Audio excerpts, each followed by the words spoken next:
Hello friends, আজকে আমি তোমাদের সামনে নিয়ে চলে এসেছি ইঁচড় ও চিংড়ি দিয়ে আমাদের প্রত্যেকের প্রিয় ইঁচড় চিংড়ি রেসিপি। তো রেসিপির জন্য কি কি লাগবে আর কিভাবে কত সহজ পদ্ধতিতে বানালাম চলো দেখে নাও। খুবই অল্প মশলায় আজকে আমি তোমাদেরকে ঘরোয়া পদ্ধতিতে একদম অনুষ্ঠান বাড়ির মতো ইঁচড় চিংড়ি রেসিপি দেখাবো।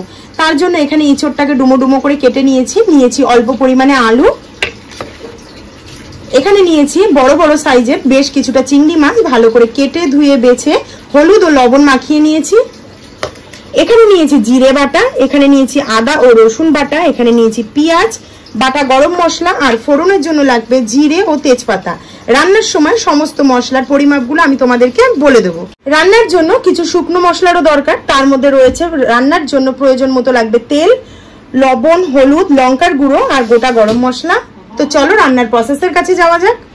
এখানে আমি প্রেসার কুকারে ইঁচড়গুলো সেদ্ধ করার জন্য সমস্ত ইঁচড়গুলো নিয়ে নিয়েছি।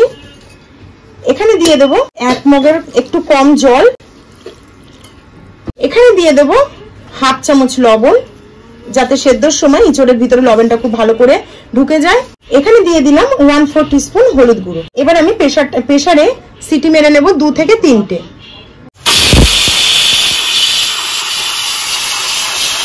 এদিকে ইঁচড়টা সেদ্ধ হয়ে গেছে, নামিয়ে নিয়েছি। নিয়ে কড়াইতে বেশ খানিকটা সাদা তেল গরম করে নিয়েছি। বা চিংড়ি মাছগুলো হালকা করে ভেজে নেব।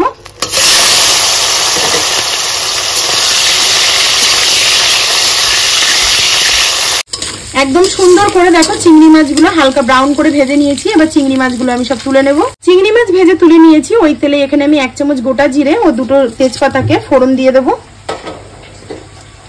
তোমরা কিন্তু দেখতেই পাচ্ছ এখানে আমি প্রচন্ড কম তেলে কিন্তু এই রান্নাটা আজকে করবো, যেহেতু গরম খুব পড়েছে কিন্তু ভালো মন্দও তো খেতে ইচ্ছা করে, সেই কারণেই এখানে কিন্তু আমি একদমই কম তেল এবং মশলায় রান্নাটা করব।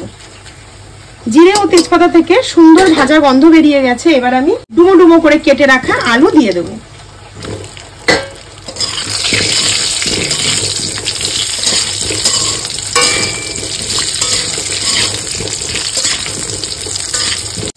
আলুগুলো এখানে দেখো একদম হালকা করে কিন্তু একটু ব্রাউন ব্রাউন কালার হয়ে গেছে আর হালকা ফ্রাইও হয়ে গেছে। এই পর্যায়ে আমি দিয়ে দেবো এখানে বড় সাইজের একটা পেঁয়াজকে দেখো একদম কুচি কুচি করে নিয়েছি, দিয়ে দেবো সেই পেঁয়াজ কুচি। এবার পেঁয়াজ কুচির সাথে আলুটাকে খুব ভালো করে কষে নেব, যতক্ষণ না পেঁয়াজটা নরম হয়ে আসছে ততক্ষণ।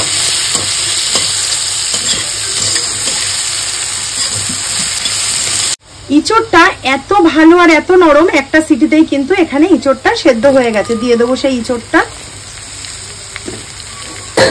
ইঁচড় দিয়েও কিন্তু খুব ভালো করে একটু ভাজা ভাজা করে নেব।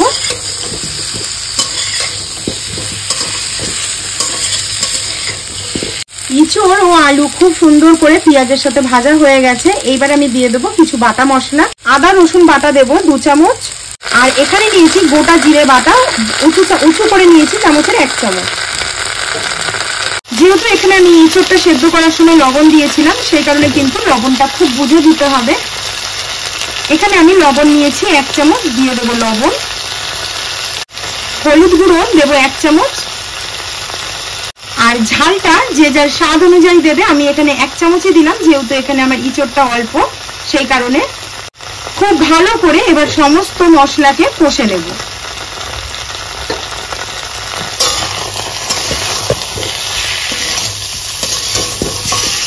মশলাটা কষার সময় কিন্তু মিডিয়াম টু হাই ফ্লেমে থাকবে ফ্লেমটা।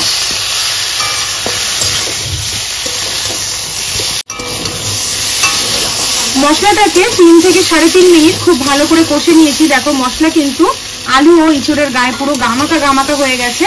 আর যেহেতু এখানে আমি তেলটা অল্প দিয়েছি, ওই জন্য কিন্তু তেল রিলিজ একদমই হয়নি।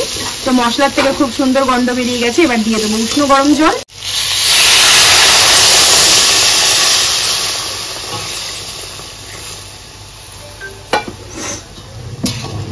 যেহেতু ইঁচড়টা আগে থেকে সেদ্ধ করা রয়েছে, ওই কারণে কিন্তু আমি এখানে একদমই বেশি জল দিইনি। দেখেই বুঝতে পারছো একদম আলুটা সেদ্ধ হওয়ার মতনই জলটা এখানে আমি দিয়েছি।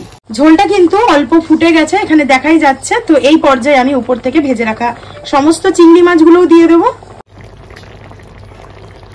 5 মিনিট এখানে আমি হাই ফ্লেমে ফুটিয়েছি আর রেখেছি 3 থেকে 3.5 মিনিট গ্যাসটাকে সিম করে দেখো, পাশ থেকে কিন্তু তেল ছেড়ে দিয়েছে, একদম গামাকা গামাকা হয়ে গেছে। তোমরা কিন্তু এর থেকে চাইলে বেশি কম গ্রেভি নিজেদের পরিমাণ অনুযায়ী রেখে নেবে। এইবার আমি উপর থেকে দিয়ে দেবো একটু বাটা গরম মশলা।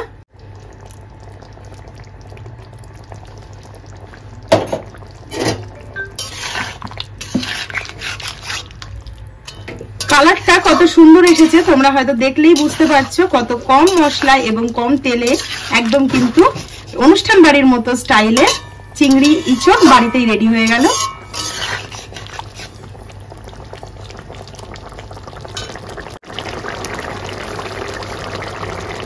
ঝাল এবং লবণের ব্যালেন্সের জন্য এখানে দিয়ে দিলাম আমি 1 চামচ চিনি। চিনিটা একদমই অপশনাল, তোমাদের ইচ্ছা হলে দিতে পারো, না ইচ্ছা হলে কিন্তু স্কিপ করে যাবে। তো চলো তোমাদেরকে আমি একটু সার্ভ করে দেখাই।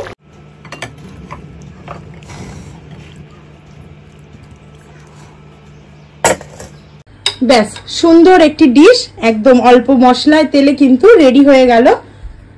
ভিডিওটি ভালো লাগলে অবশ্যই একটি করে লাইক করে দিও, আর নিত্য নতুন ভিডিও দেখবার জন্য আমার চ্যানেলটিকে অবশ্যই সাবস্ক্রাইব করে নিও, আর কমেন্টের মাধ্যমে তোমাদের মতামত জানিও। আজকের ভিডিওটি এখানেই শেষ করলাম, কালকে দেখা হচ্ছে খুব শিগগিরই নতুন একটি ভিডিওর সাথে। টাটা।